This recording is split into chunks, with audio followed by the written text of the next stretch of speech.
Oi pessoal, tudo bem? Eu sou a Amanda Loretti, sou ginecologista obstetra e hoje é mais um vídeo da série de indicação de livros aqui no canal. E hoje eu vou indicar esse livro sobre educação sexual para adolescentes que chama Garotas e Sexo, da Peggy Orenstein. Antes de eu começar a falar desse livro, que é um dos livros que eu fiquei mais assim quando eu li, que eu achei um material muito interessante, principalmente para pais, mas já vou falar isso. Eu vou pedir, por favor, para vocês se inscreverem aqui no canal. A maioria das pessoas que assistem meus vídeos não são inscritas, então, por favor, se inscreve, que isso ajuda na divulgação do vídeo e no canal, né, para crescer e atingir mais pessoas. E também já deixa um like aqui nesse vídeo, se você achar que ele é um vídeo que te ajudou em alguma coisa. E também me siga no Instagram, que eu tô sempre postando conteúdo sobre saúde da mulher, e também por lá é mais fácil da gente conversar, se vocês mandarem mensagem e tal. Se tiverem indicação de livros que vocês querem que sejam dessa temática, né, de feminino, sexualidade, ciclo menstrual, enfim, que vocês querem que eu leia e dê um feedback pra vocês podem deixar lá no Instagram também. Bom, vamos começar. Então, a Peggy Orenstein, ela é uma americana que é jornalista e escritora e mãe de uma menina que, na época que ela estava escrevendo esse livro, estava aí na pré-adolescência, né, final da infância. E esse livro tá escrito aqui, ó, para adultos que querem ser honestos com os adolescentes sobre sexualidade e para garotas e garotos que precisam falar sobre isso. Então, a primeira coisa que eu queria dizer é que esse livro ele não é para crianças, ele é mais para adolescentes ali, para os 15, 16 anos, porque ele realmente já fala sobre temas mais pesados, digamos assim, né? Ele fala realmente sobre práticas sexuais, ele fala sobre abuso, sobre consentimento, então não é para criancinhas assim na menarca, né? Na primeira menstruação, é para adolescentes mesmo, tá? Mas a parte mais interessante, assim, que eu acredito, a maior indicação desse livro é para pais de adolescentes, meninas e meninos, mas particularmente garotas, né? Mulheres que estão aí na adolescência, na escola, e que os pais começam a perceber que essa menina mulher, né, adolescente, tá começando a ter as suas primeiras interações sexuais ou tá começando a ter interesse por isso e quer conversar sobre, né, enfim, ele é um livro meio que para preparar os pais, contando a realidade de como que é essa situação do início da vida sexual das garotas nos Estados Unidos. Então esse livro ele é um recorte dos Estados Unidos e não do Brasil, mas lendo ele tem muitas coisas que são similares entre esses dois países, e então eu acho que vale muito a pena a leitura, mesmo que seja em outro país, porque muitas coisas conversam com a realidade que a gente tem aqui no Brasil. Então eu vou dar uma lida aqui nos títulos dos capítulos para vocês entenderem mais ou menos como que o livro, né, desenrola. Então na introdução ela fala tudo que você nunca quis saber sobre garotas e sexos, mas tem sim que perguntar. Então ela discute nesse capítulo essa questão de como você aborda esses assuntos com seus filhos, que não é uma coisa fácil você chegar num adolescente e falar de sexualidade, né? Muitas vezes os adolescentes não querem falar e muitas vezes os pais também não querem se ver nessa situação constrangedora de conversar esses assuntos, mas ela coloca no livro, né, que é muito importante que sim, haja esse caminho aberto de discussão, porque ela conta várias histórias de várias entrevistas que ela fez com adolescentes, contando que eles entram em contato com questões sobre sexualidade na rua, né, na escola, e não tem ninguém de confiança para tirar dúvidas. Então, eu já falei muito disso aqui nas redes sociais, né, sobre como a educação sexual que os adolescentes têm hoje em dia, naquele momento da primeira relação sexual, adolescentes ou jovens adultos, né, muitas vezes a única referência que essa pessoa tem é através da pornografia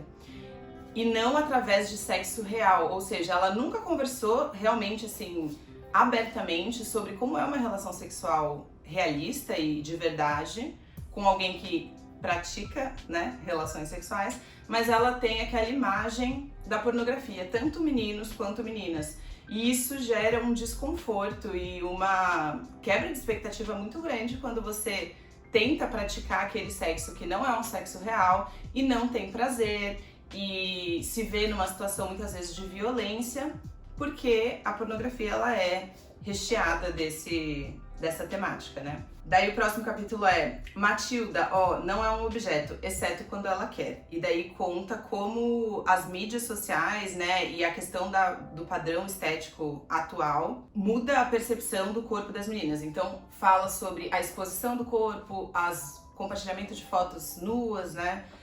E como essa cultura dos adolescentes atualmente é uma cultura muito diferente de quando era na nossa época, né? Que não existia internet do jeito que é hoje, né? Daí, o próximo capítulo, capítulo 2, ela fala sobre como algumas práticas sexuais são vistas pelos adolescentes como não sexo, como um beijo, por exemplo, né? Como uma carícia que não é considerada sexo, como sexo oral. E ela fala sobre essa epidemia de meninas que praticam muito sexo oral em meninos e não consideram isso sexo, não se protegem, mas que sofrem as consequências psíquicas, né, dessa prática desenfreada, sem ter muita noção, né, do que isso pode estar causando nas emoções delas, né? E essa questão de objeto, de serem considerados como objeto muitas vezes. Então é bem difícil essa parte. E também nessa parte ela fala sobre como as meninas adolescentes que praticam sexo várias vezes, assim, muitas vezes nunca tiveram prazer, e isso nem é uma questão para elas. É como se o sexo fosse visto como uma coisa social que elas precisam fazer ou gostam de fazer, e isso tá atrelado a um status na escola ou na universidade. E muitas vezes o prazer não faz parte dessa equação, né? E isso tá errado, né? Daí fala um pouco sobre virgindade, ela entrevista pessoas que têm uma visão bem diferente sobre a virgindade, então tanto grupos de meninas que transaram com qualquer um só pra perder a virgindade e meio que tirar isso da frente, quanto meninas que tiveram aquela experiência tipo, eu namorava e foi à luz de velas e tal, do jeito que ela queria, e daí conta como que foi essa experiência. E pessoas que decidiram não ter relações sexuais e que estão mantendo essa virgindade ou que mantiveram por bastante tempo, seja por questões sociais ou religiosas. Então é bem interessante. O livro todo é baseado nessas entrevistas que ela teve com essas adolescentes.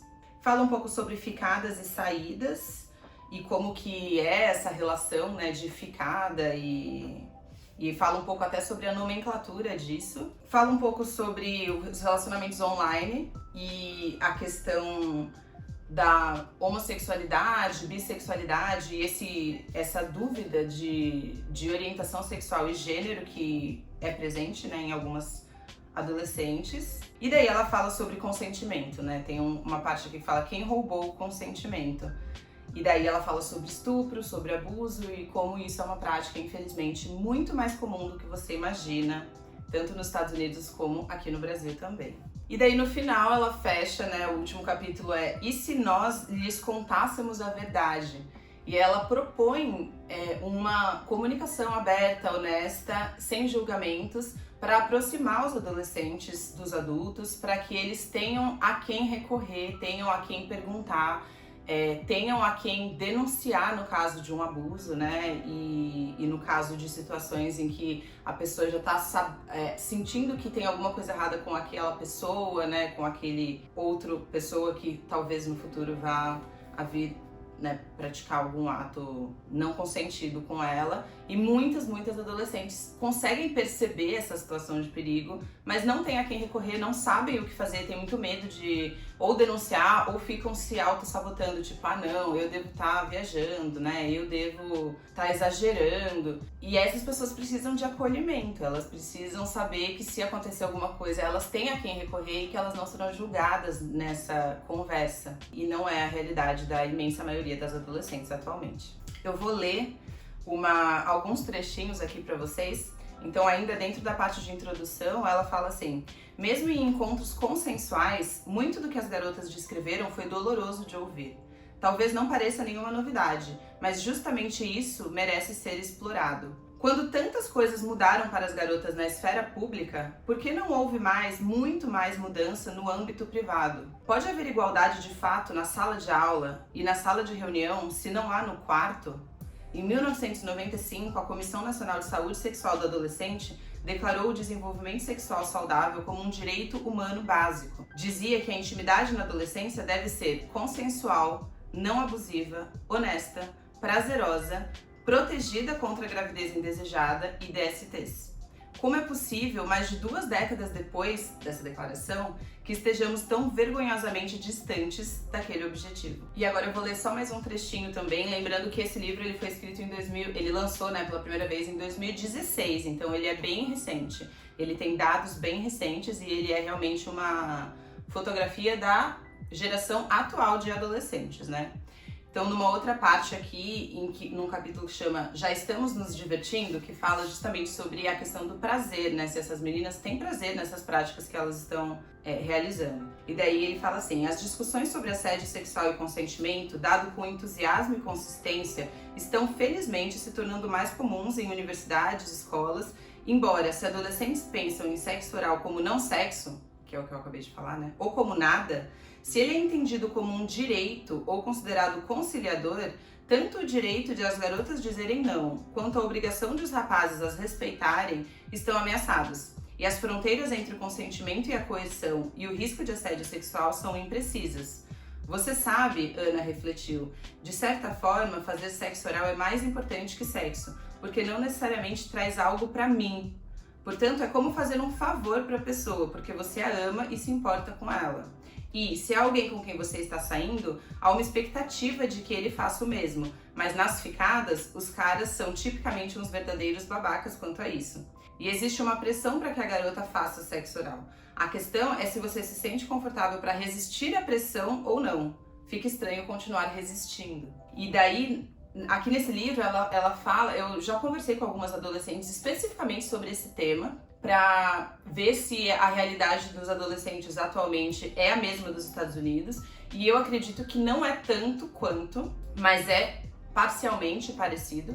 Mas lá nos Estados Unidos ela fala que atualmente, tanto no ensino médio quanto na universidade, no college deles, né, que é o primeiro tipo de universidade que eles vão logo após o ensino médio, que existe essa epidemia de sexo oral forçado, né, que é meio que esperado que se você fica, né, um casal heterossexual, se você fica com um cara, é meio esperado que você realize sexo oral e que esse sexo oral ele não é considerado sexo, ele é considerado meio que uma extensão da ficada em si, né, e daí como isso é uma coisa que prejudica as meninas, que confunde a questão do consentimento e que muitas e muitas se sentem abusadas e estupradas nessas situações. Bom, espero que vocês gostem. Ele não é um livro fácil de ler, porque ele trata de questões que são ardidas e que são difíceis de lidar, mas ele é uma ferramenta muito, muito interessante para todas as pessoas que estão, de uma forma ou de outra, presentes na criação de meninas e meninos, mas particularmente meninas,